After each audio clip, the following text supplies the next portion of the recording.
Hello नमस्कार दोस्तों। तो 9 फरवरी को एक और आईपीओ ओपन होने जा रहा है intro health care solution limited का। तो देखेंगे हम कंपनी के काम के बारे में, उसके बाद देखेंगे आईपीओ डिटेल, कंपनी के फाइनेंशियल कैसे हैं, ग्रे मार्केट में डिमांड कैसी निकल के आ रही है, और अंत में बताएंगे अपना व्यू की इस आईपीओ में अप्लाई करना है या उसको अवॉइड करना है। तो सबसे पहले देख ले रहे हैं हम कंपनी के काम के बारे में। तो 2018 में निर्मित intro health care solution limited एक हेल्थ केयर प्रोडक्ट्स की डिस्ट्रीब्यूटर कंपनी है। यह टेक्नोलॉजी प्लेटफॉर्म के माध्यम से जो फार्मेसी, हॉस्पिटल एंड क्लिनिक्स हैं वहाँ पर हेल्थ केयर प्रोडक्ट्स का डिस्ट्रीब्यूशन करती है। कंपनी के 2021 में सर्व देख लिया जाए तो 39,500, 2022 में 64,200 और 2023 में बढ़कर 81,400 रिटेल कस्टमर हो गए हैं। यानी साल दर साल इनके जो रिटेल कस्टमर हैं वो बढ़ते ही जा रहे हैं। और हॉस्पिटल भी देख लिए जाए तो 2021 में लगभग 1600 हॉस्पिटलों में इन्होंने अपनी सर्विसेज प्रोवाइड करवाई थी। 2022 में बढ़कर 2,500 और 2023 में बढ़कर 3400 हॉस्पिटल्स के इनके कस्टमर हो गए हैं। यानी रिटेल कस्टमर भी बढ़ रहे हैं और साथ साथ में इनके जो हॉस्पिटल्स के कस्टमर हैं वो भी साथ साथ में बढ़ रहे हैं। कंपनी का 1900 health care product manufacturers company के साथ रिलेशनशिप्स है और कंपनी के 19 स्टेट के 37 शहरों में 73 वेयर हाउसेस हैं जहां पर ये अपने माल को स्टॉक करती है। मार्च 2023 तक कंपनी में 3014 पीपल एम्प्लॉय के रूप में काम कर रहे थे। तो कंपनी का काम तो लगभग आपको समझ में आ गया होगा कि ये टेक्नोलॉजी प्लेटफॉर्म के माध्यम से जो हेल्थ केयर प्रोडक्ट्स होते हैं उनका डिस्ट्रीब्यूट करती है। चलिए अब देख ले रहे हैं आईपीओ की डिटेल के बारे में।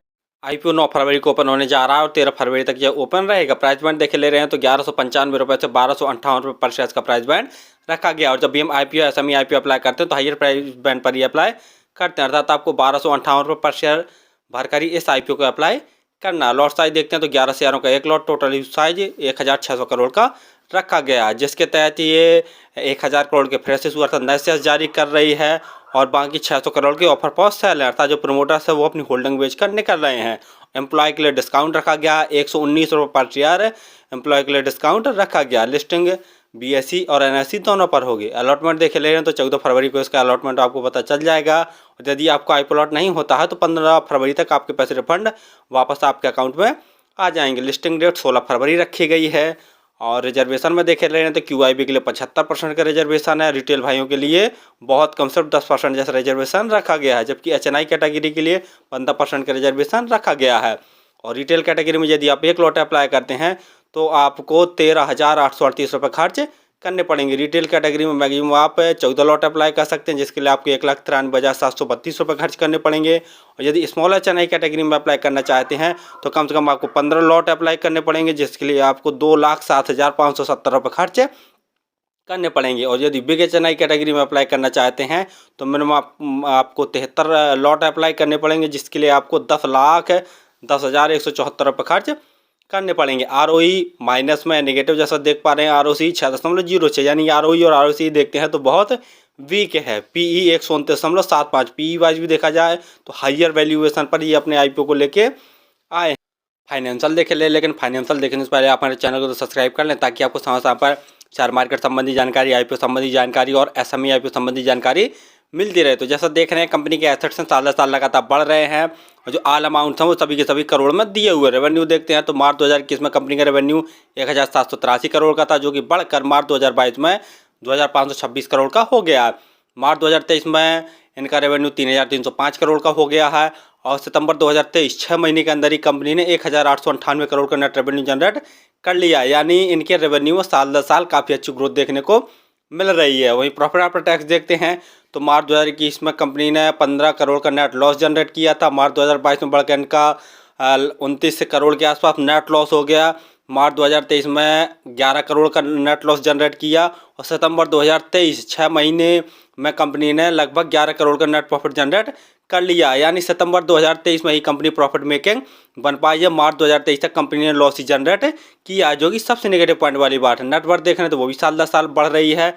टोटल बोरिंग कंपनी की मार्च 2021 में 141 करोड़ थी, जो कि बढ़कर सितंबर 2023 में 488 करोड़ हो गई है। यानी देख लिया तो कंपनी भी सितंबर 2023 में पहली बार प्रॉफिट मेकिंग बनी है और साथ साथ में इनकी जो बोरिंग है, बोरिंग भी बहुत ज़्यादा है। जीएमपी ग्रे मार्केट प्रीमियम देख ले रहे हैं तो 118 रुपये पर शेयर की ग्रे मार्केट में डिमांड निकल के आ रही है और 11 शेयरों का एक लॉट है, तो 118 गुणे 11 करके देखते हैं तो 1298 रुपये जैसा प्रॉफिट निकल के आ रहा है एक लॉट में। परसेंटेज वाइज देखा जाए तो लगभग 9 से 10% जैसी डिमांड चल रही है ग्रे मार्केट में, यानी जीएमपी में काफ़ी कम डिमांड निकल के आ रही है। फाइनली हमने देखा कि कंपनी टेक्नोलॉजी प्लेटफॉर्म के माध्यम से हेल्थ केयर प्रोडक्ट्स को फार्मेसी, हॉस्पिटल्स और जो क्लिनिक हैं वहाँ पर डिस्ट्रीब्यूट करती है, और साल दर साल इनके जो कस्टमर्स हैं वो भी बढ़ते ही जा रहे हैं। तो कंपनी का काम देख लिया जाए तो ग्रोथ वाला है और फ्यूचर डिमांड वाला है।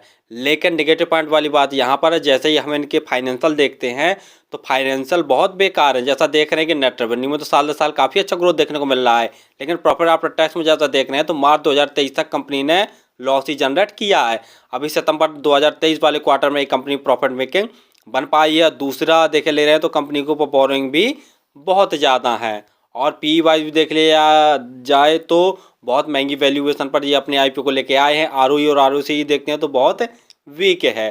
तो अगर इस आईपीओ और जीएमपी देखे ले रहे हैं तो जीएमपी में कुछ खास डिमांड निकल के नहीं आ रही है, सिर्फ 9-10% जैसी डिमांड चल रही है।